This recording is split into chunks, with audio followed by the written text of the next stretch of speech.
presentation is from Dr. Heather Hahn. She is an associate member at the Moffitt Cancer Center. She will present the efficacy and tolerability of veliparib in combination with carboplatin and paclitaxel versus placebo and carboplatin paclitaxel in patients with BRCA1 or BRCA2 mutations and metastatic breast cancer. And this is a randomized phase 2 clinical trial. Dr. Hahn. On behalf of my co-investigators, I'd like to thank reviewing committee for selecting this abstract for presentation and for this press conference. Here are my disclosures. Approximately half of women who inherit the BRCA1 mutation will develop breast cancer before the age of 70 years. Existing homologous recombination DNA damage repair defects in tumors with the BRCA1 mutation make them particularly sensitive to PARP inhibitors, which interfere with the DNA damage repair. Emerging clinical data indicate that patients with BRCA mutations may also be particularly sensitive to platinum-containing therapies. Veliparib is a potent, orally bioavailable, selective inhibitor of PARP1 and 2. Bohala and others reported veliparib monotherapy activity in patients with BRCA-positive breast cancer in phase 1 and 2 trials. Phase 1 study suggests promising anti-tumor activity and acceptable toxicity of veliparib in combination with carboplatin and paclitaxel in breast cancer. In addition, veliparib and carboplatin increased pathology complete response rate when added to standard neoadjuvant therapy in the I-SPY 2 phase 2 study of patients with triple-negative breast cancer. Here we report safety and efficacy result for the first randomized phase 2 trial of placebo or veliparib with carboplatin and paclitaxel in patients with locally recurrent or metastatic breast cancer and BRCA1 mutation. 290 patients with locally recurrent or metastatic breast cancer with BRCA1 mutations were randomized to receive one of 3 treatments, including either veliparib plus carboplatin and paclitaxel versus placebo plus carboplatin and paclitaxel, or veliparib plus temozolomide. The result from veliparib plus temozolomide will be presented as a poster on this Friday. This presentation will focus for the first 2 arms. Patients with locally recurrent or metastatic breast cancer with BRCA1/2 germline mutations were eligible for this study. Patients who received more than 2 lines of therapy, chemotherapy for metastatic disease, prior platinum or PARP inhibitor, and CNS metastasis were excluded. Patient characteristics were well balanced between the 2 arms. Approximately 40% of patients had triple-negative breast cancer, and also 50% had BRCA1 mutation. Approximately 80% of patients received prior chemotherapy in any setting. The most common adverse events, as expected, were hematologic in nature, given the backbone of chemotherapy is carboplatin and paclitaxel. 70% had experienced neutropenia and thrombocytopenia of all grades. However, there were no meaningful increase of adverse events by adding veliparib to chemotherapy with the carboplatin and paclitaxel. Of particular interest, there was approximately 50% of patients experienced grade 3 and 4 neutropenia. However, the rate of febrile neutropenia was low. 30% patients had thrombocytopenia of grade 3 and 4. However, again, there were no meaningful increase of grade 3 and 4 hematologic toxicity in the veliparib plus carboplatin and paclitaxel arm compared to placebo and carboplatin and paclitaxel arm. We have noted increased drug hypersensitive reaction in the veliparib arm. However, most events were attributed to carboplatin. As expected, given favorable toxicity of veliparib, the rate of drug interruption, reduction, or discontinuations were similar between the 2 arms. In terms of primary endpoint, the median progression-free survival was 12.3 months for placebo plus carboplatin and paclitaxel arm, and it was 14 months for veliparib plus carboplatin and paclitaxel arm with hazard ratio of 0.78, but p-value was 0.23.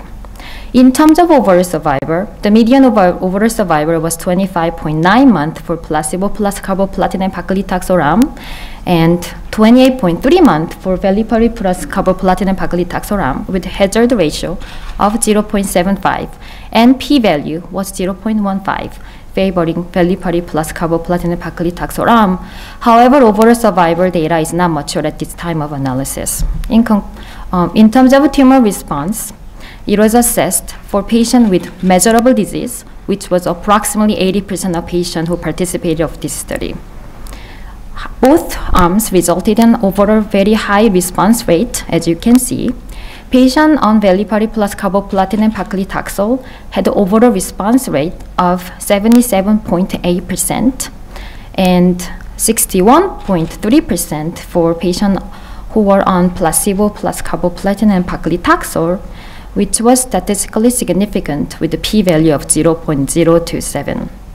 Clinical benefit rate was very high in both arms, approximately 90%, and the median duration of response was 11 months for both arms. In conclusion, the addition of veliparib to carboplatin and paclitaxel resulted in trends toward improved progression-free survival and overall survival, and a significant increase in overall response rate.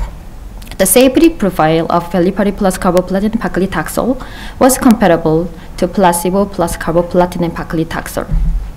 Addition of veliparib did not increase the frequency of interruption, dose reduction, or discontinuation of veliparib, carboplatin, paclitaxel due to adverse events. Further evaluation of the efficacy and safety of veliparib with weekly paclitaxel and carboplatin in patients with BRCA mutated advanced breast cancer is ongoing in the phase 3 randomized trial called Brocade 3. I'd like to thank all the patient families, supporting staff, and all the Brocade investigators from 20 countries. Thank you. Thanks, Dr. Han. And we'll take some questions. So you found in your data that the progression-free survival was actually pretty high in both arms. How do you explain that? It's not surprising. The backbone of the study, obviously, using combination chemotherapy of carboplatin and paclitaxel, and we also included patients who received equal to less than 2 lines of cytotoxic therapy, so not particularly heavily treated. But however, we are pleased to see both of them did pretty well in terms of overall response rate as well as progression-free survival. And do you have any comment on the third arm of the trial? This again will be presented as a poster on Friday. Unfortunately, even though we did have a very great preclinical and phase 2 single-arm study, data suggesting synergistic effect of temozolomide and veliparib. However, unfortunately, data suggests that it's inferior compared to carboplatin and paclitaxel arm. Interesting. Thank you. First question right here. That's all right. Okay. Lynn Peterson I see with some Trends in preferential Medicine. treatment there. So I just want to clarify, your primary endpoint was? Progression-free survival? So you missed your primary endpoint. Yes. And your overall survival rate is then hypothesis generating. So again, this is actually phase 2 randomized study. Right. Designed to see the large difference. As you can see from statistical design, it was hazard ratio of 0.56 to detect the difference between the 2 arms.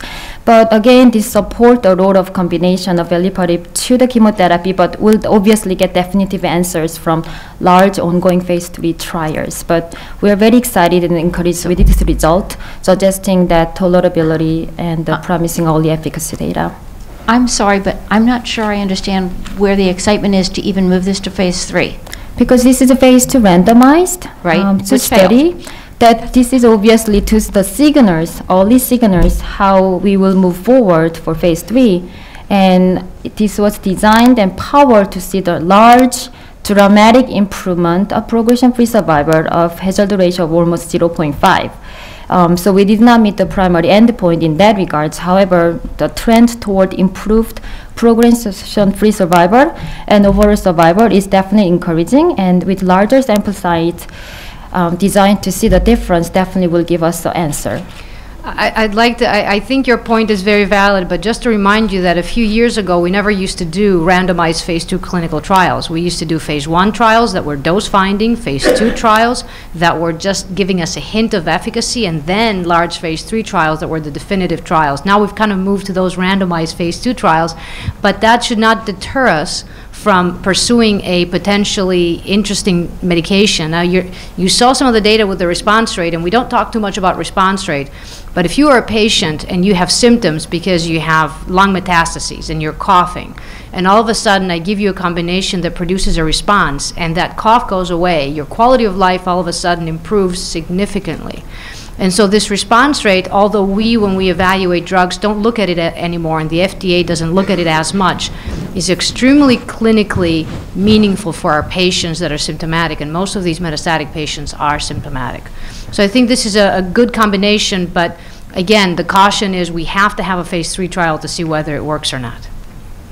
Actually, Thank that you. was my question, too. I echo what Lynn said. I don't really see what the big deal is. I mean, so as the moderator, would you, if this were an approved combination, would you use it in your patients? Right now, it would not become approved. But we do have medications that have been approved based on a response rate improvement, and we use them. Now, the other thing you have to look at as well as efficacy is toxicity.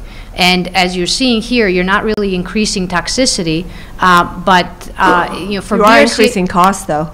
Absolutely, and that's again one thing of what the FDA needs to look at, what we need to look at that phase 3 clinical trial, and I'd like to see more than just a response rate to be able to approve this medication. It definitely needs at least a progression-free survival benefit. Thank you. So I'm a little embarrassed to ask you to defend the drug company, but I'm going to ask you to defend the drug company for me. What I see is a 3-arm study, and you actually told us that the 3rd arm did worse. Now, when they do a 3-arm study with 2 arms with the drug of significance, the drug company cares about, they can play with the analyses to try and make their drug look better. You can do 1 versus another arm, ignore the 3rd, that's what you just did. You can do 2 versus 3. You can do all sorts of manipulations, and you can then do subgroups. Well, we'll do the BRCA1s and not the BRCA2s. Or we'll do the BRCA1s and the Jewish BRCA2s. There's an infinite number of ways you can play around with the data. Now, it seems to me that you did 2 out of 3 arms. The very least you have to do is correct the statistics for the number of potential comparisons you have. Did you do that? So thank you, Dr. Vogel, for You're the not blamed for it. question. Thank you so much. So again, so how we designed this study as a 3-arm with the randomized phase 2 was because there has been very promising, exciting data with significant response rate and this particular combination of temozolomide and veliparib in single-arm phase 2 trial from MGH with Dr. Isakov. Based on that, we were very excited, but obviously we wanted to compare to at least something rather than historic control. So that's why we decided to include that arm and included the futility analysis in early time point to make sure that patients who are accrued on this study do well. So this was designed to compare that temodar plus veliparib arm to carboplatin and paclitaxel, at least to control arm, not necessarily 3 all together. Then we did not see, unfortunately, in the randomized study, that this did not resulted in higher response or PFS.